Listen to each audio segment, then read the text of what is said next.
Hello and welcome to ITV News Meridian. Tonight's headlines in the south. A series of missed opportunities in the death of Orlando Davis, who was starved of oxygen during his birth at Worthing Hospital. Leaving the hospital with just a memory box is just a feeling you can't describe it to anybody. It's just horrific.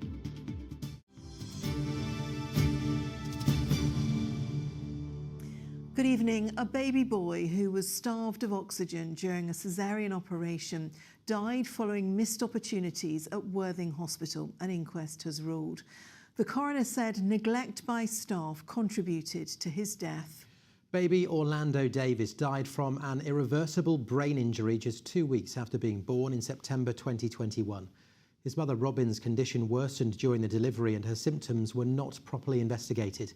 James Dunham reports from the inquest in Chichester. In a damning verdict, the coroner, Penelope Schofield, said there had been gross failures to provide Robin Davis with basic medical attention, both at home, where she opted to have the birth, and at Worthing Hospital, where she was later taken. Clinicians weren't properly looking over her fluid levels. They did not recognise her increasing levels of distress and fundamentally failed to spot the signs of hyponatremia, a rare condition which causes sodium levels to be lower in the blood, which led to her suffering seizures that ultimately caused baby Orlando to be starved of oxygen. The coroner said that the jigsaw pieces aligned with catastrophic consequences. Following today's narrative conclusion, Robin Davis and her husband Johnny left the inquest concerned that University Hospital Sussex had not taken accountability. Johnny Davis held a photo of his son and a memory box as a statement was read out. We have expected that the inquest process would reveal the truth and the facts about what had happened.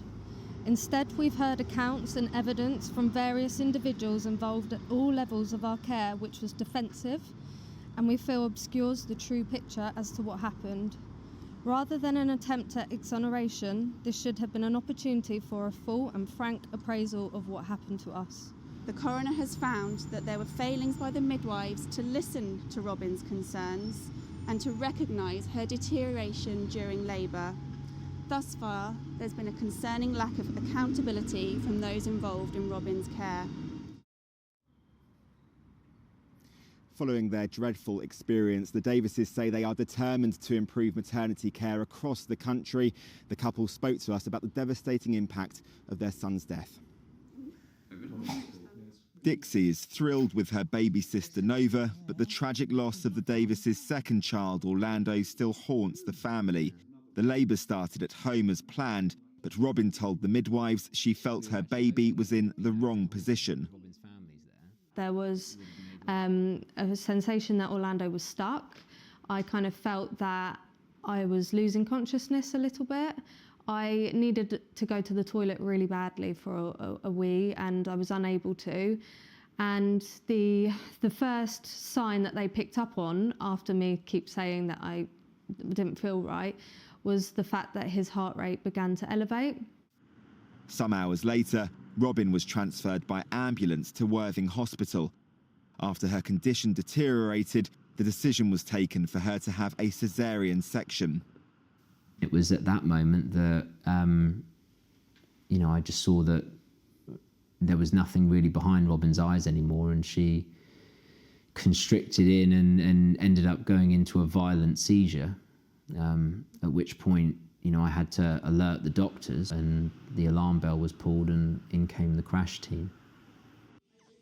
Orlando was born without a heartbeat and showing signs of brain damage. His mother was put into an induced coma and woke 3 days later to the devastating news that her baby was not expected to live. Despite specialist care, baby Orlando died 14 days after his birth.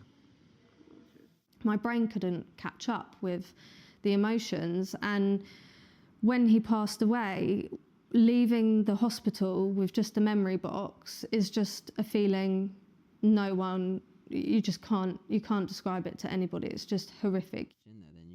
Johnny and Robin went on to have their third child, Nova, now 8 weeks old.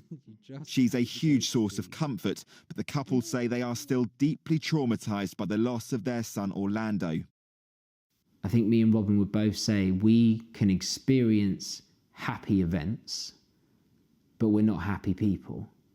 And that is because a huge part of you definitely dies alongside your child. The NHS Trust, which runs Worthing Hospital, has offered its heartfelt condolences to the Davises. The University Hospital Sussex NHS Trust also says that everyone involved in the family's care has been deeply affected by what's happened. It also says that it's introduced training and guidance to help improve standards on its maternity departments. It also backs calls from the coroner to introduce widespread training on hyponatremia. The coroner will be writing to the government and midwifery bodies, telling them that they need to up their standards, describing the situation in regards to the condition as being a national ignorance.